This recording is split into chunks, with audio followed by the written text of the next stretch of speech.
Quinta conferencia. Para profundizar nuestro estudio del desenvolvimiento posible del hombre, nos queda por establecer un punto muy importante. Dos aspectos deben ser desarrollados en el hombre. Dicho de otro modo, su desarrollo debe efectuarse simultáneamente en dos líneas. Esos dos aspectos del hombre, o esas dos líneas de posible desarrollo, son el saber y el ser. Ya he hablado de la necesidad del desarrollo del saber y sobre todo del saber relativo al conocimiento de uno mismo, dado que uno de los rasgos más característicos del estado presente del hombre es que él no se conoce a sí mismo. En general, se comprende la idea de diferentes grados de saber y la idea de la relatividad del saber. Se comprende la necesidad de un saber completamente nuevo. Lo que no se comprende en la mayoría de los casos es la idea de que el ser es completamente distinto del saber. Como no se comprende tampoco la idea de ser, ni la necesidad de un desarrollo del ser completamente independiente del desarrollo del saber. Un filósofo ruso, Vladimir Soloviev, emplea el término ser en sus escritos. Habla del ser de una piedra, del ser de una planta, del ser de un animal, del ser de un hombre y del ser divino. Es mejor que el concepto ordinario, por cuanto en la comprensión corriente el ser de un hombre es mirado como sin diferencia alguna con el ser de una piedra, de una planta o de un animal. Desde el punto de vista corriente, una piedra, una planta o un animal son o existen exactamente como un hombre es o existe. En realidad existen de manera totalmente distinta, pero la división que establece Soloviev no es suficiente. No hay tal cosa como el ser de un hombre, por cuanto hay demasiadas diferencias entre los hombres. He dicho ya que desde el punto de vista de esta enseñanza el concepto hombre está dividido en 7 conceptos: el hombre 1, el hombre número 2, el hombre número 3, el hombre número 4, el hombre número 5, el número 6, el número 7, lo cual equivale a 7 grados o categorías de seres: el ser número 1, el ser número 2, el ser número 3 y así sucesivamente. Conocemos además divisiones más sutiles. Sabemos que los hombres número 1 pueden ser muy diferentes entre sí. Lo mismo puede decirse de los número 2 y los número 3. Pueden vivir enteramente bajo las influencias A. Pueden sufrir tanto la acción de las influencias B como las influencias A. Pueden estar sometidos más a las influencias B que a las influencias A. Pueden tener un centro magnético. Pueden haber entrado en contacto con la influencia de una escuela o influencia C.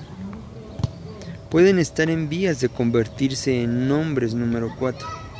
Todas estas categorías representan niveles de seres diferentes.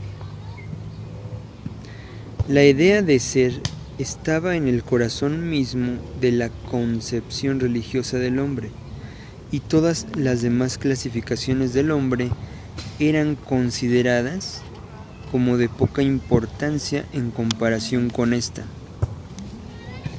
Los hombres estaban divididos, por una parte, en descreídos, infieles o heréticos, y por otra parte en verdaderos creyentes, en justos, en santos, en profetas, y así sucesivamente.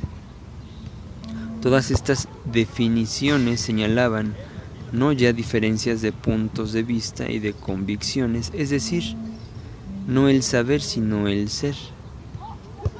En el pensamiento moderno se ignora completamente la idea del ser y de los diferentes niveles de ser.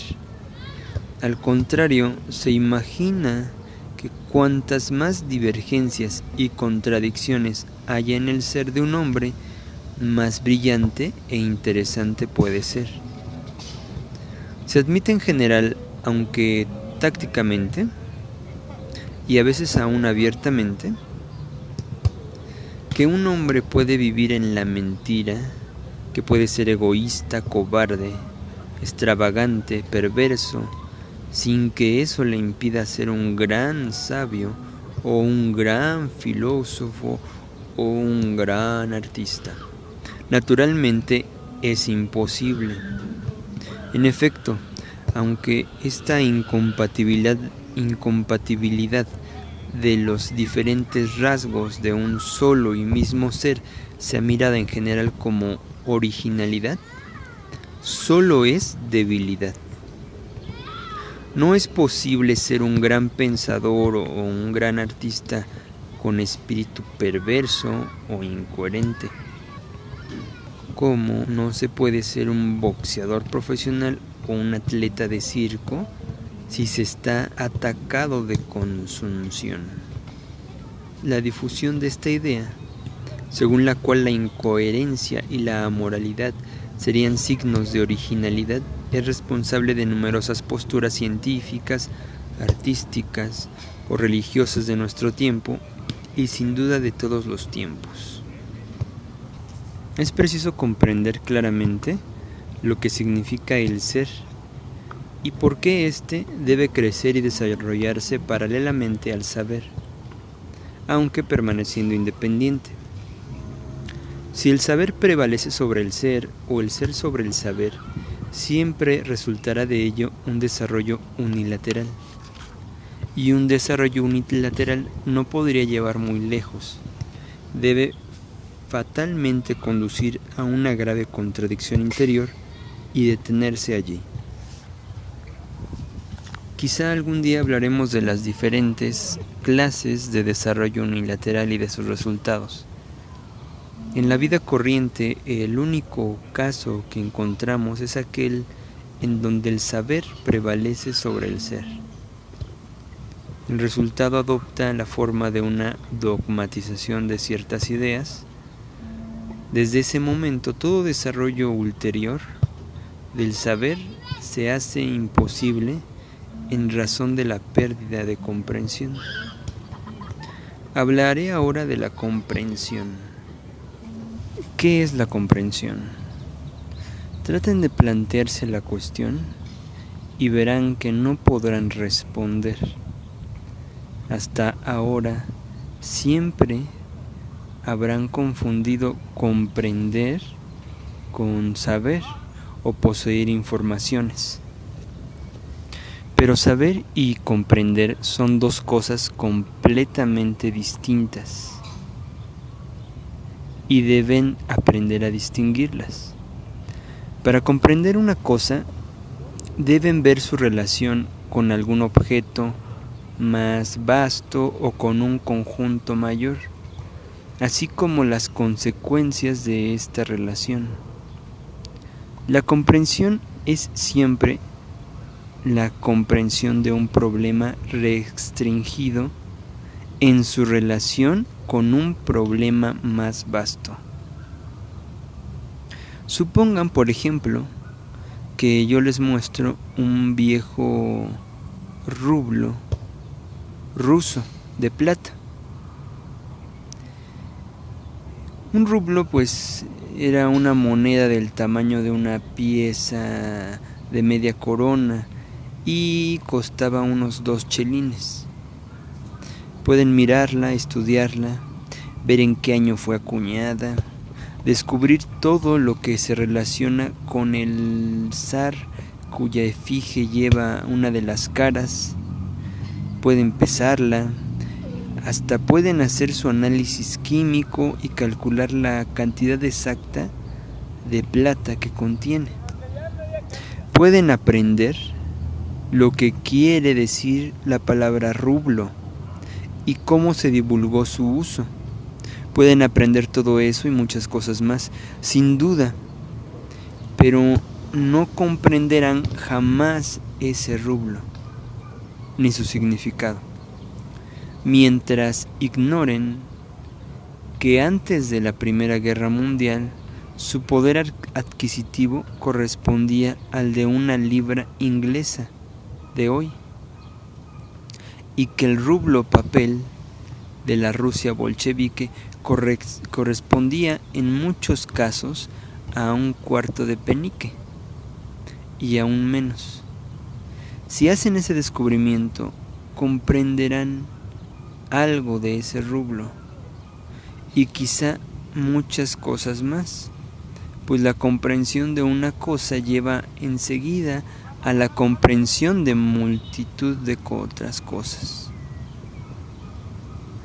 Se cree con frecuencia que comprender quiere decir hallar un nombre, una expresión, un título o un rótulo para un fenómeno nuevo o inesperado. El hecho de hallar o de inventar palabras para cosas incomprensibles nada tiene que ver con la comprensión. Al contrario, si pudiéramos desembarazarnos de la mitad de nuestras palabras, tal vez tuviéramos más probabilidades de adquirir cierta comprensión. Si nos preguntamos qué significa comprender o no comprender a un hombre, necesitamos ante todo encarar el caso en que nos hallamos en la imposibilidad de hablarle en su propio idioma. Es obvio que dos hombres que no hablan la misma lengua no se comprenderán el uno al otro. Deben tener un lenguaje común o entenderse sobre ciertos signos o símbolos por los cuales designarían las cosas. Pero usted supone que en el curso de una conversación no están de acuerdo con vuestro interlocutor sobre el sentido de ciertas palabras, signos o símbolos. Cesarán de nuevo de comprenderse. ¿De dónde se deriva el principio siguiente? No pueden comprenderse y no estar de acuerdo. En la conversación corriente solemos decir, lo comprendo, pero no estoy de acuerdo con él. Desde el punto de vista de la enseñanza que estudiamos, eso es imposible. Si comprenden a un hombre, están de acuerdo con él. Si no están de acuerdo con él, entonces no lo comprenden. Es difícil aceptar esta idea. Esto significa que es difícil comprenderla. Como acabo de decir, hay dos aspectos del hombre que deben ser desarrollados durante el curso normal de su evolución, el saber y el ser. Pero ni el saber ni el ser pueden inmovilizarse ni permanecer en el mismo estado.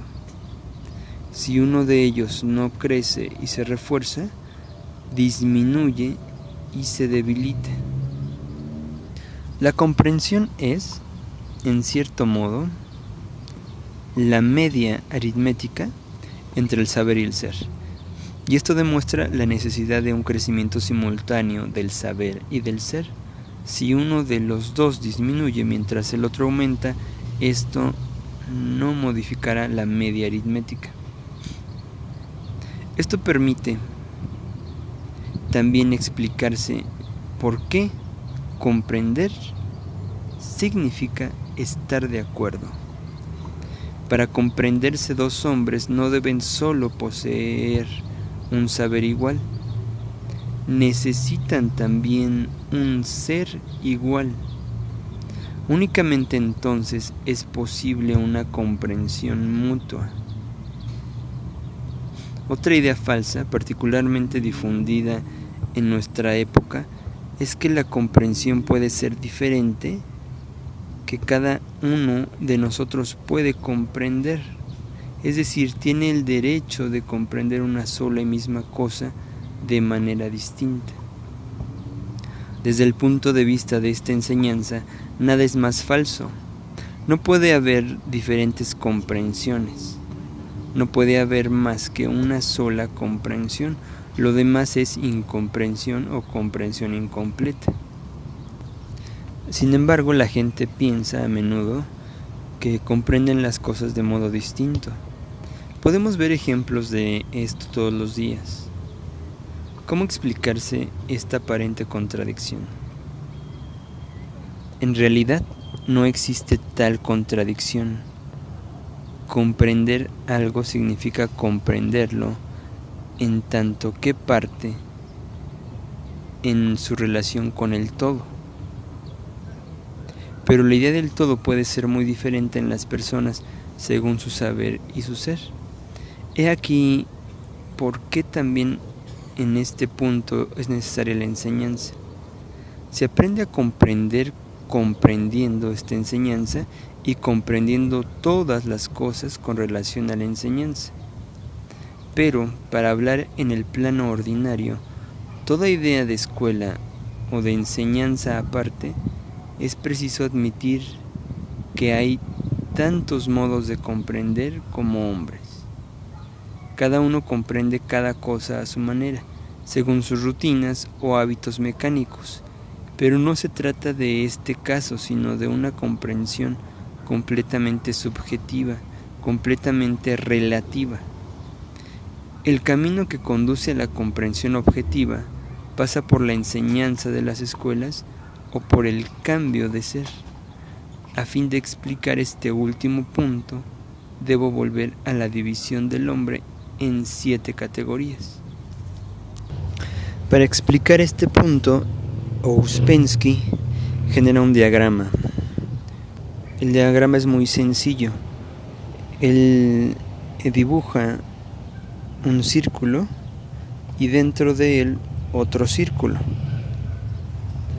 Después menciona: deben comprender que hay una gran diferencia entre los hombres número 1, 2 y 3 por una parte y los hombres de categorías superiores por la otra. En realidad, esta diferencia es mucho mayor de lo que podemos imaginar, tan grande que desde este punto de vista la vida puede ser considerada como dividida en 2 círculos concéntricos. El círculo interior y el círculo exterior de la humanidad. Al círculo interior pertenecen los hombres número 5, 6, 7. Al círculo exterior los hombres número 1, 2 y 3. Los hombres número 4 se hallan en el umbral del círculo interior, es decir, entre los 2 círculos. A su vez, el círculo interior está dividido en tres círculos concéntricos. El más interno de los hombres número 7, el intermedio, el de los hombres número 6, el más externo, el de los hombres número 5. Y entonces, genera esta división Ouspensky en un nuevo diagrama, ¿no? Dibuja 1, 2, 3, 4 círculos. Obviamente el más interno es el círculo número 7, el que le sigue el 6, el más externo es el 5 y el que está, el último, pues es el que comprende a los hombres número 1 y 2 y 3. Y en el umbral o en esa pequeña división estaría el nombre número 4, ¿no? Como lo marca en este libro. Esta división no nos concierne por el momento. Para nosotros, los 3 círculos interiores no forman más que uno. El círculo exterior en el cual nosotros vivimos tiene varios nombres que designan sus diferentes aspectos. Es llamado el círculo mecánico, por cuanto en él todo sucede. Todo en él es mecánico y los hombres que en él viven son máquinas. Es llamado también el círculo de la confusión de las lenguas, porque quienes viven en él hablan todos una lengua diferente y no se comprenden jamás. Cada cual comprende cada cosa a su manera.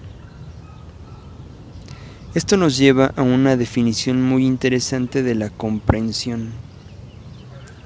La comprensión es una cosa que pertenece al círculo interior de la humanidad y no nos pertenece de ningún modo.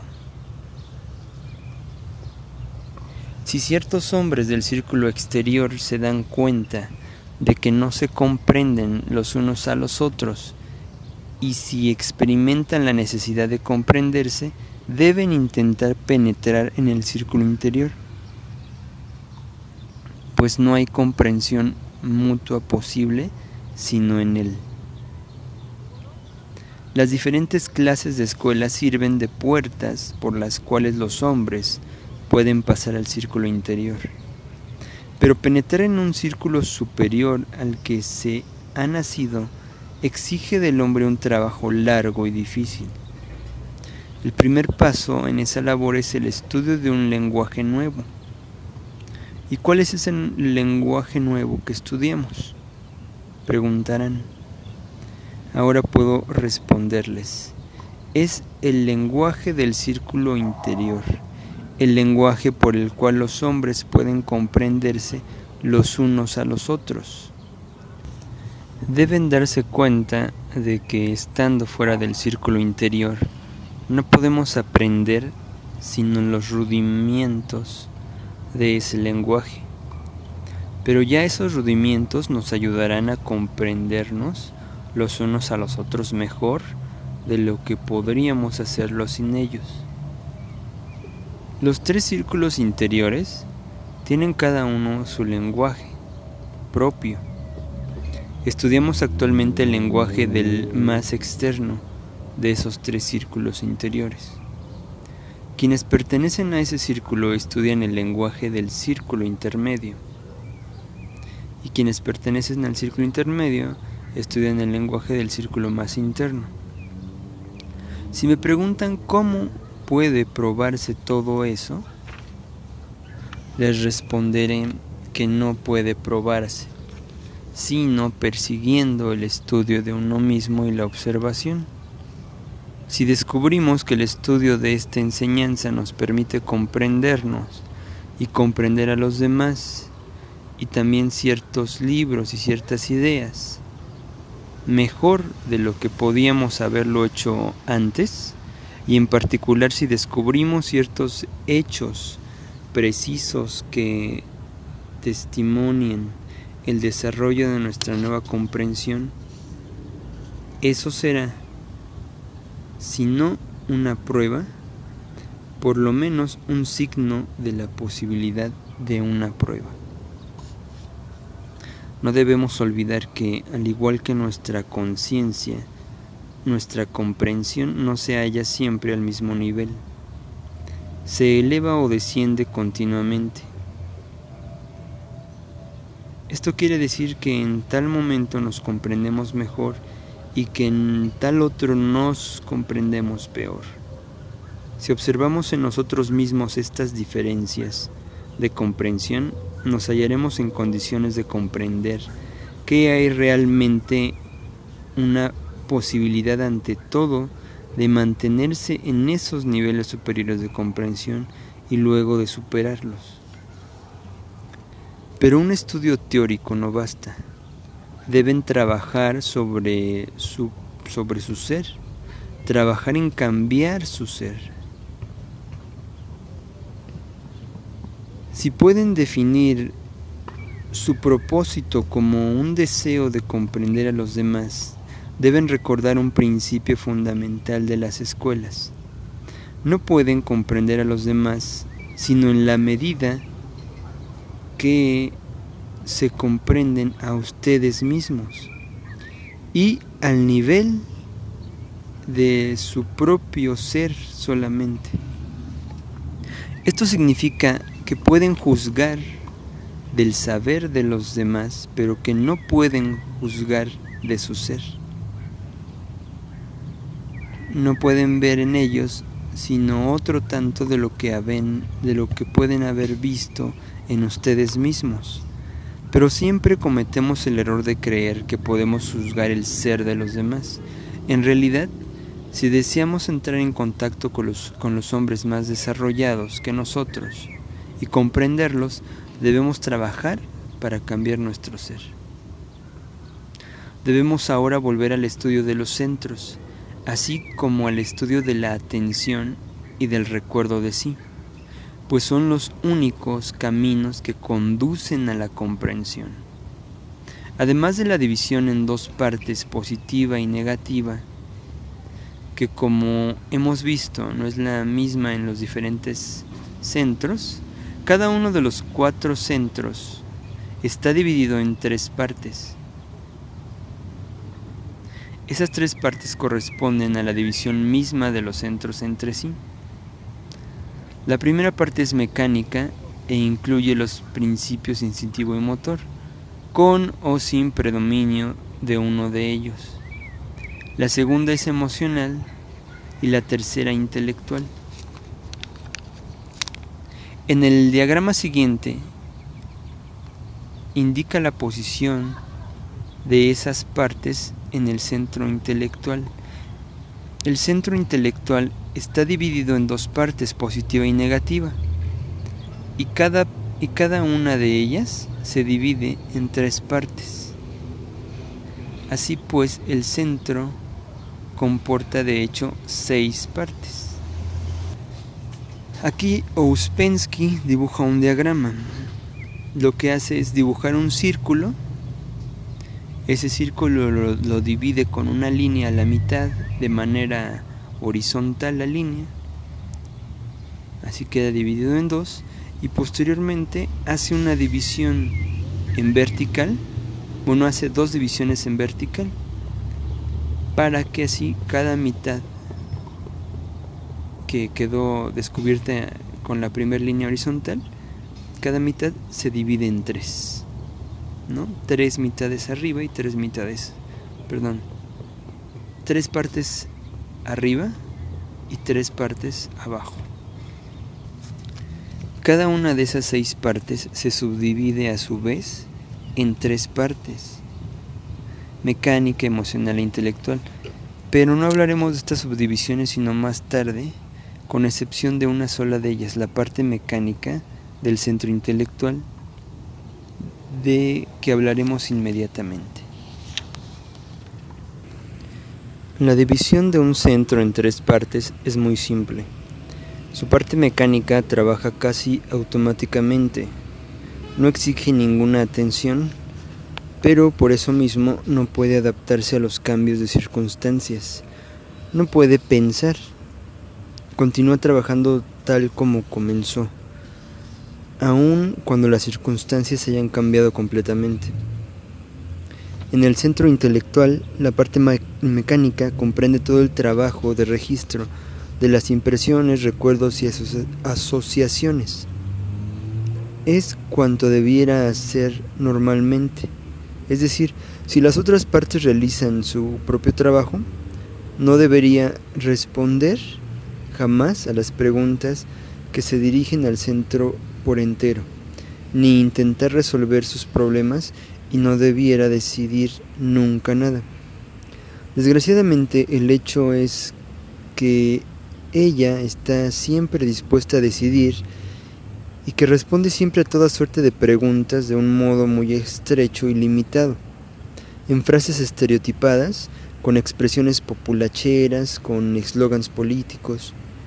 Todo esto, como muchos otros elementos de nuestras reacciones habituales, constituyen el trabajo de la parte mecánica de nuestro centro intelectual.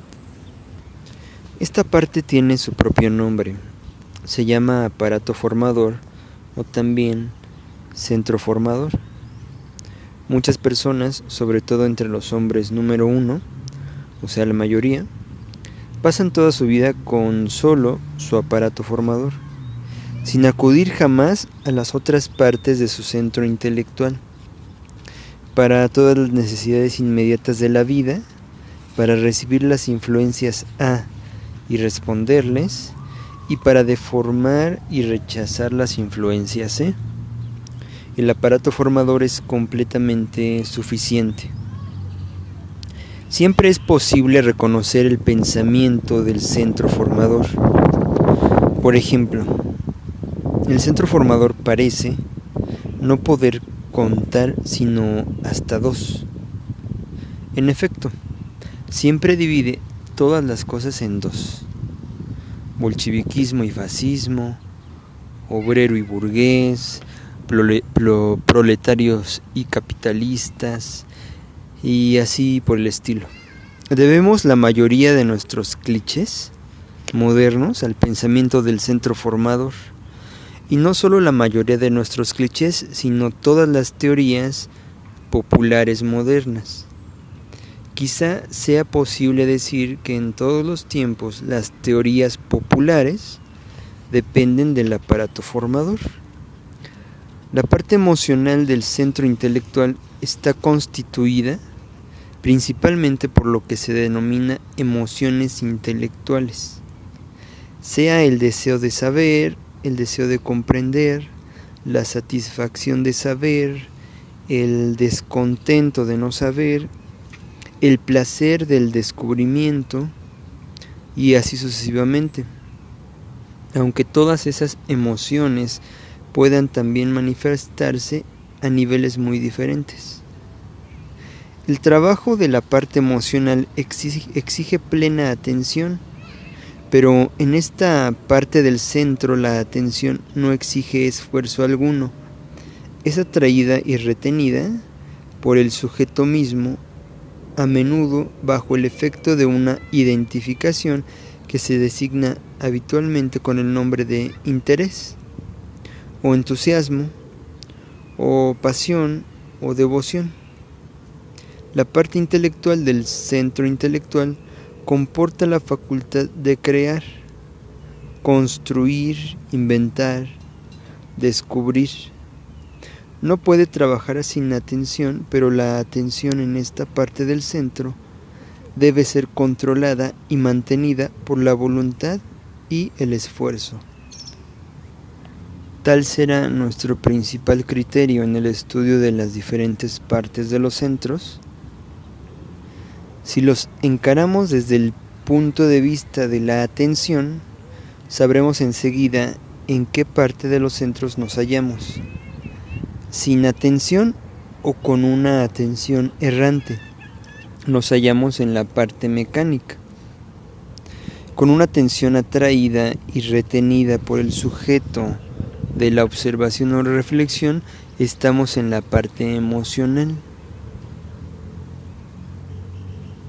Con la atención controlada y mantenida sobre un asunto por medio de la voluntad, estamos en la parte intelectual.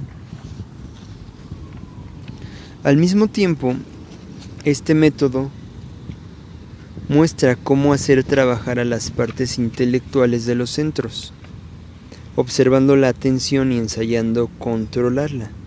Nos obligamos a trabajar en las partes intelectuales de los centros, pues el mismo principio se aplica igualmente a todos los centros, aunque no nos sea tal vez fácil distinguir las partes intelectuales en los otros centros,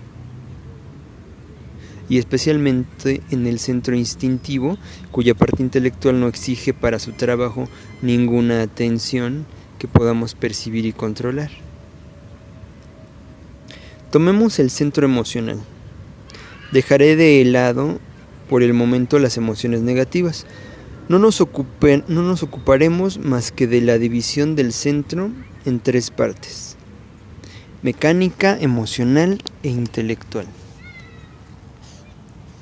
La parte mecánica comprende el humorismo barato, las chanzas estereotipadas, el sentido de lo cómico más grosero, el gusto por la excitación, el amor por los espectáculos sensacionales, por los desfiles, el sentimentalismo, el placer de hallarse en una muchedumbre, de formar parte de la masa, la atracción por las emociones colectivas de toda clase, la tendencia a caer por completo en las emociones más bajas, medio animales como crueldad, egoísmo, cobardía, envidia, celos, etc.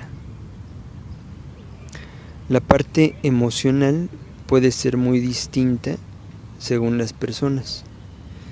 Puede comportar el sentido del humor o el sentido de lo cómico, tanto como la emoción religiosa, la emoción estética, la emoción moral, y en este caso puede llevar al despertar de la conciencia, pero con la identificación puede convertirse en algo muy diferente. Puede ser muy irónica, burlona, sarcástica, mala, obstinada, cruel y celosa, aunque de una manera menos primitiva que la parte mecánica. La parte intelectual del centro emocional, ayudada por las partes intelectuales de los centros motor e instintivo, incluye en sí el poder de creación artística. En los casos en que las partes intelectuales de los centros motor e instintivo, que son necesarias para la manifestación de la facultad creadora, no estén bastante educadas o no le correspondan en su desenvolvimiento, puede manifestarse en sueños. Esto explica la belleza a veces maravillosa de los sueños de ciertas personas que por lo demás no son nada artistas. La parte intelectual del centro emocional es también el asiento principal del centro magnético. Quiero decir que si el centro magnético no existe, sino en el centro intelectual o en la parte emocional del centro emocional, no será lo bastante fuerte como para que su acción sea efectiva y será siempre susceptible de cometer errores y de fracasar. Pero la parte intelectual del centro emocional, cuando está plenamente desarrollada y trabaja con todo su poder, es un camino hacia los centros superiores. En el centro motor, la parte mecánica es automática. Todos los movimientos automáticos, que en el lenguaje ordinario son llamados instintivos, le pertenecen, así como la imitación y la capacidad de imitación que tan gran papel desempeña en la vida.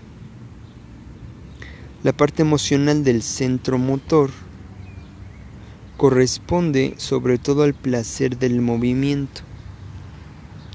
El amor por los juegos y los deportes debiera normalmente depender de esta parte del centro motor.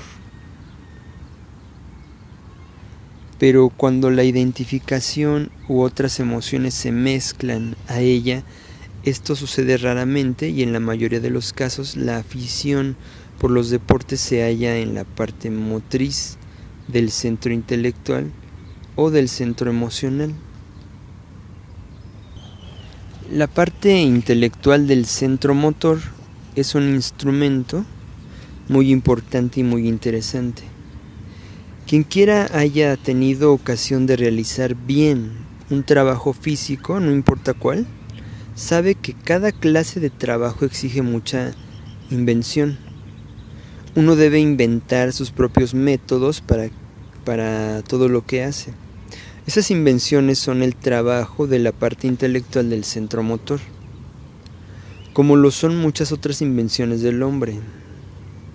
El poder que poseen los actores de imitar a voluntad la voz, las entonaciones y los gestos de otros dependen también de la parte intelectual del centro motor.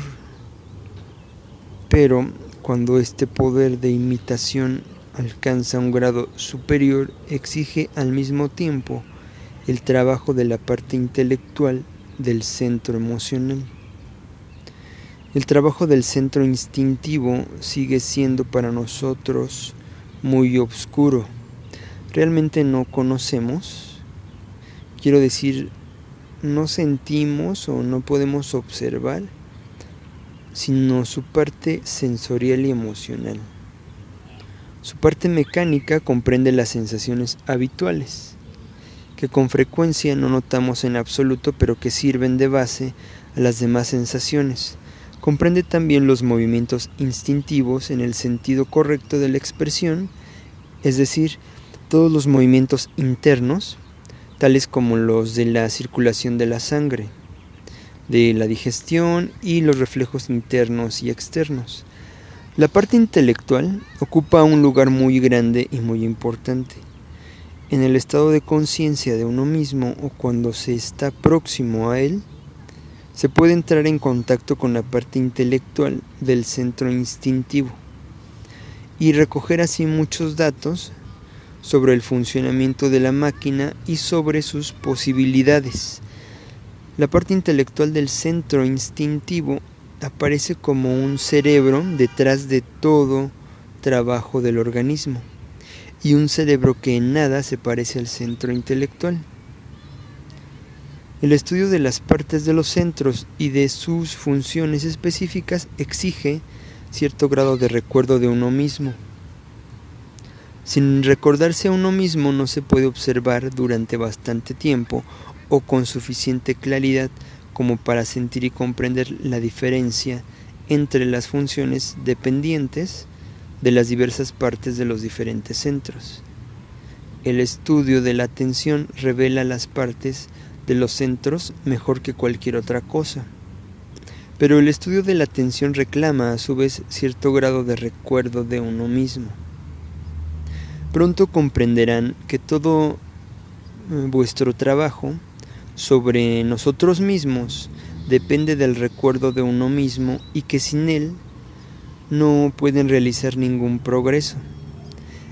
Y el recuerdo de uno mismo es un despertar parcial o el comienzo de un despertar. Naturalmente, y esto debe ser muy claro, ningún trabajo puede realizarse en el sueño. Y de esta manera es como Ouspensky da fin a su libro Psicología de la posible evolución del hombre. Punto final.